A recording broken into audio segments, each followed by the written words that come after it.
Good morning, everyone. This is Jeffy Kennedy, author of Epic Fantasy Romance. I'm here with my first cup of coffee. Delightful. Today is Monday, September, what, 19th? My eyes. The 19th. Why did they make the date so tiny at the bottom? I could probably change that. Anyway,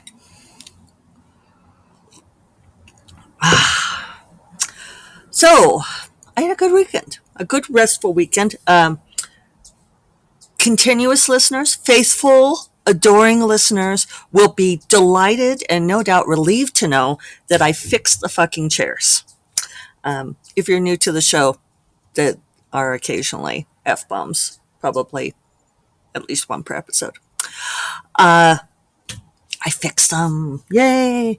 So I I had a productive weekend. I did not work on the book. I set that aside, which means that this week is crunch week. I have to finish this revision. So I have to get through at least 76 pages a day, today, tomorrow, Wednesday. Then 2 days of out loud proofing with a bit of slop over on to Saturday if I have to. Hopefully I won't have to. Fortunately, it's just incredibly gorgeous weather. And so I can, for the proofing, perhaps sit outside and do my reading.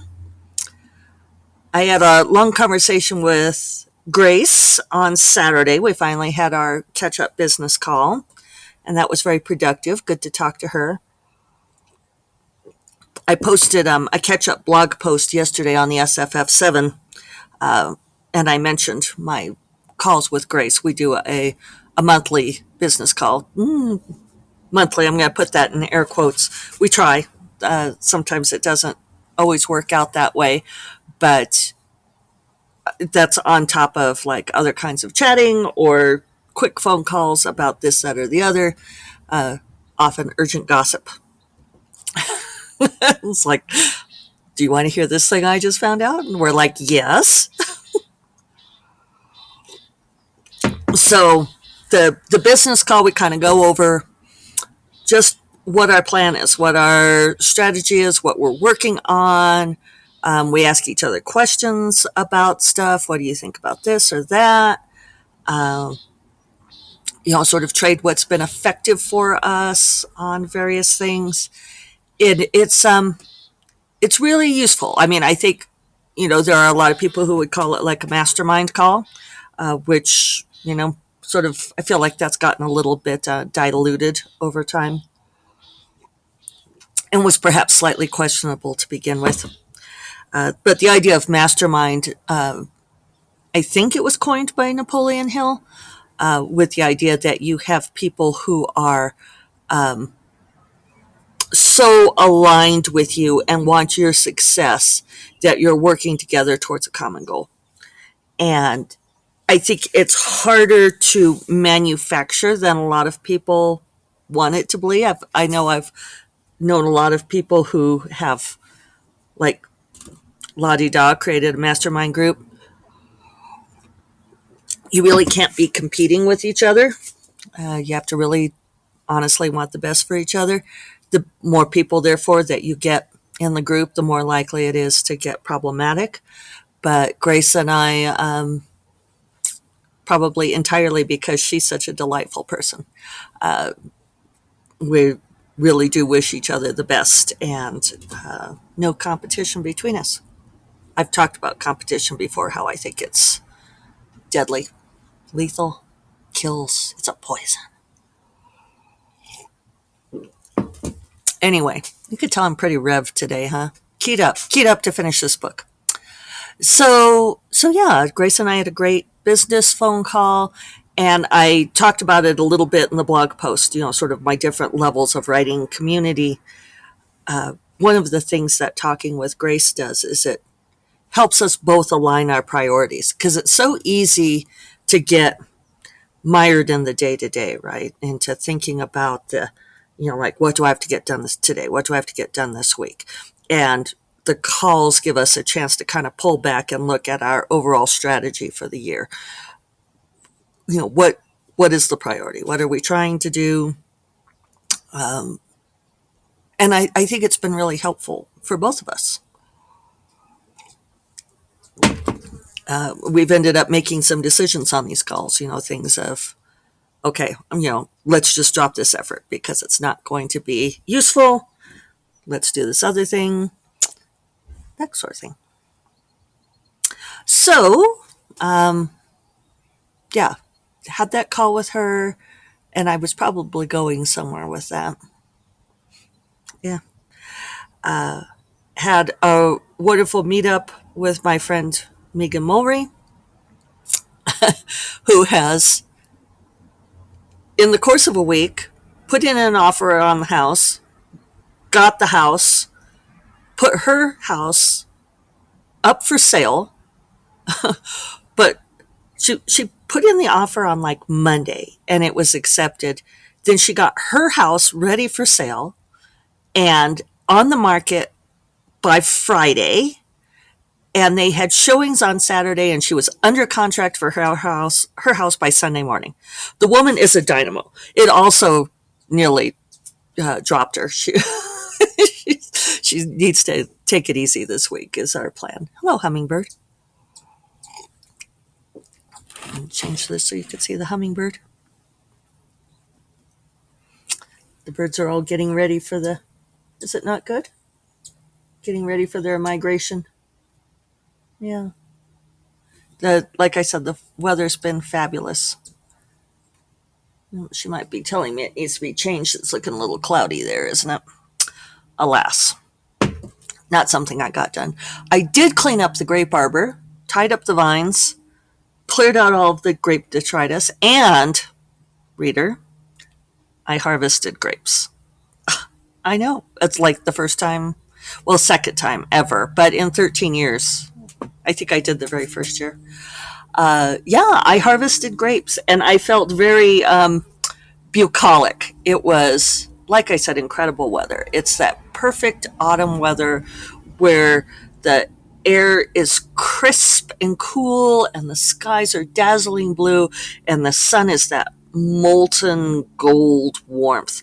And so, yeah, I came out under the grape arbor and harvested grapes and it felt very relaxing. And when we talk about how do you refill the well, talking with friends is one. Turns out harvesting grapes is another. And I found the correct tool, which I've now kept out for tightening the chairs. So look at this. If you're on video, I can wiggle in the chair and it doesn't come apart. Simple joys. I also, this weekend, did a long forestalled task in that I rearranged the refrigerator.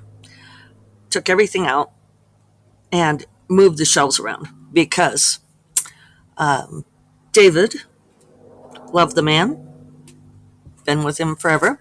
At this point, I think we just call it forever. He's always had the where's my man gene, where he can look right at something and not see it, or if it's behind or under something, he can't find it. I don't understand this particular gene, but it turns out very handy because if there's like something I don't want him to find or see, all I have to do is put it behind or under something. I'm serious, people. So anyway, with the Parkinson's disease, it has only exacerbated this particular problem in that it's hard for him to bend over and see things. His neck is very stiff. And so if it's like below eye level in the fridge, he just can't see it, which is a problem for the person who's doing like all of the grocery shopping, meal planning, and cooking. So I finally rearranged things so that the juices and the tall things are now at the bottom. The bottom drawer and bottom shelf are basically just like my stuff. And then I put a series of shallower shelves at the top so that he can see stuff. And we kind of consulted on that. We threw a lot of things away. And I did the same for the pantry, which desperately needed it.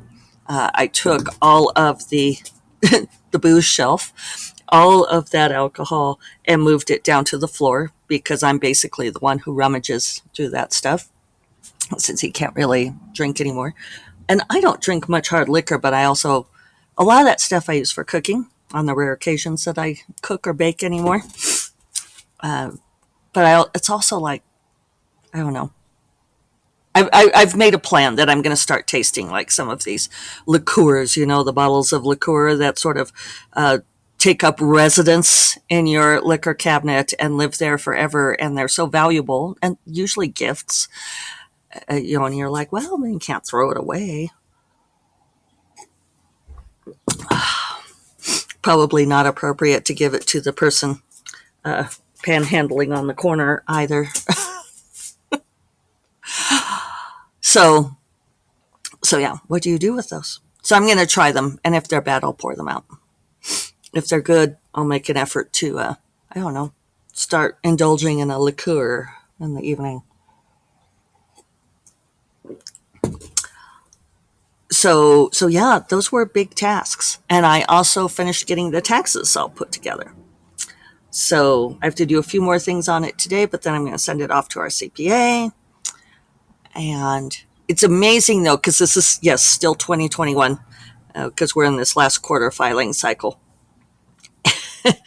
And it's amazing how few paper receipts I had for 2021. It's just funny to look at that now because it's like, because I put them all in this one folder every time I come back from a trip or an event or something like that where I have receipts where I'm going to deduct. I put them all in this one folder. So I had to sort out all of the 2022 because here it is, mid-September. We're going to stick with mid, not late. And so I had, quite a few 2022 in there, but easily 3 times as many as I had paper receipts for 2021. Because, yeah, we forget. I didn't really go much of anywhere in 2021. So, um, soundtrack for the weekend has been Taylor Swift, Lover, uh, Cruel Summer. Been listening to Cruel Summer on repeat. Also, I Think He Knows. What a great album, though. What an excellent album. Megan was feeling wiped out because she accomplished this superhero worthy task. I still can't believe she did it. I told her I stand in on. She took a bow and then told me I could sit down. Uh, I could not have done this, people. So she was not feeling all that great on Sunday morning, and we were texting, and she was telling me about she was listening to a band that people had recommended, and did I like them? And I was like, yeah, I'm meh. And she's like, they're so meh. And she said, well, what are you listening to? And I was like, I might be listening to Cruel Summer on repeat. And she put it on, and she was like, instant mood change. Thank you, Taylor. We love you. So, and I also did a lot of reading. I have been embarked on yet again, a reread of Jacqueline Carey, and bouncing around this time. I've been skipping some parts, but I've been really reading Cushiel's Legacy, Imriel's story, Imriel and Sidoni, and going back and reading some parts of the original trilogy. Um, just such freaking brilliant books. So yeah, that was my I suppose my autumn chores edition of the weekend. It was nice to be outside and do some things. Uh, yeah, got to spend some time in the grape arbor and on the portal reading, and otherwise getting a lot of those things dealt with. So that was great. And geez, that was good. I also got a couple of blog posts written, getting ready for release of Shadow Wizard. So now I think I'm pretty well queued up to spend this week finishing out this revision. Yeah. it's good, I think, to balance out the mental effort of something like revision with the, what is it, like manual tasks of doing things like harvesting grapes and tying up grapevines.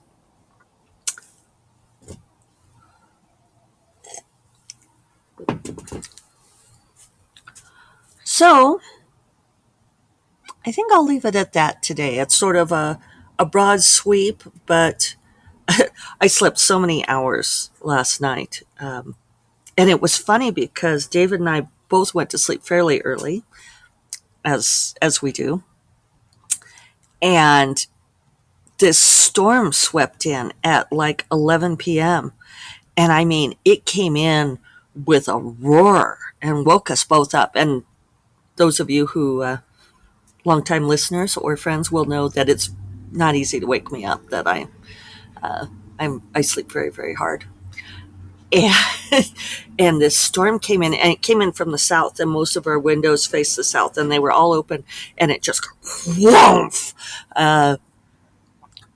wind and rain and lightning, and so we were both up closing windows, and then it disappeared again, but it dumped a fair amount. I should go and look and see how much actual rain we got from it, but it was unexpected. And then I'd already been asleep for a couple of hours, and then I went back to sleep and slept till 6:30. So I guess I'm doing a lot of that replenishing of the neurotransmitters in preparation for finishing this revision. Oh, and I should tell you all that Corrine did finish reading it. She popped up later on Friday, and she said, "So, tell me that you're writing the sequel next." And I said, "No, actually, I'm not, but I'm writing this secret movie project next, and then the holiday novella next, and then this one." I said, "But soon." And I said, "So does that mean that you liked it?" And she said, "Like is the wrong word." She said, "I loved it." Um, she loved it, people. And she says the ending is perfect. I don't know if I should tell you the exact words that she used for it, but she said it's perfect and it couldn't be anything other than what I made it be, which is what I thought. So, so there we are. Oh, final statistics on. I should share these with you on the freebie, because I know some of you were interested in that. So it was very effective. I would say already very effective. I ended up with over 13,000 downloads.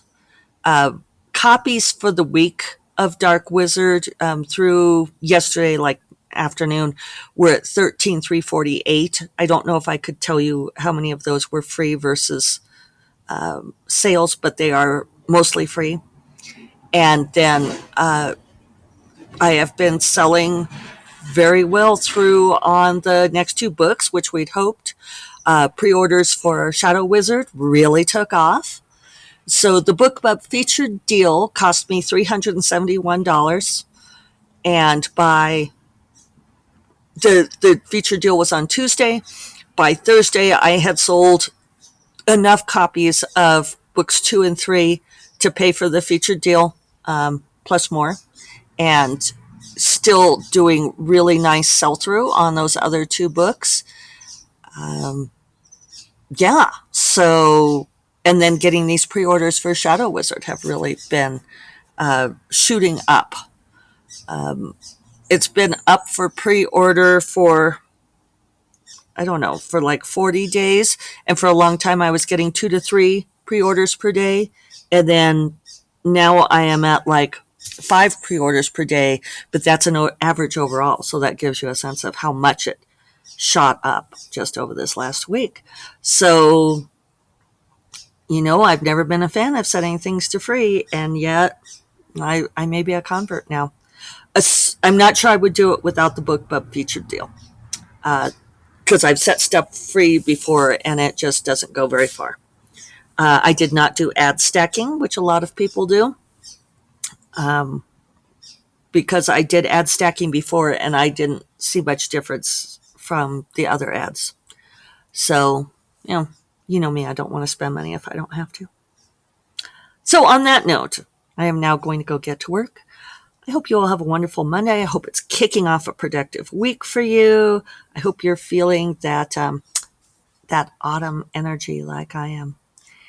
And I will talk to you all tomorrow. You all take care. Bye-bye.